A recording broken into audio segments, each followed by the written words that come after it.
Wealth is not created by dividing wealth. And the problem that we see in so many of the international bodies' estimates and in broker estimates is that they give too much of a positive impact to demand-side policies. What are demand-side policies? Fundamentally, more government spending and more debt.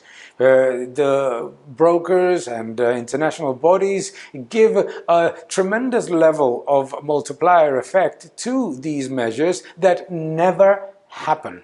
And that is why we get out of crisis with less productivity growth, with less growth in real wages, and slower. This is very important, particularly in a pandemic crisis, in which demand-side policies generate an even weaker effect on GDP and on investment. Therefore, we need to be extremely cautious about the recovery estimates of brokers and international bodies, because they are fundamentally flawed by a perception of multiplier effect that A, has not happened before, B, is unlikely to happen in an environment in which the transfer of wealth from the productive sectors into the more indebted sectors is even larger than ever before.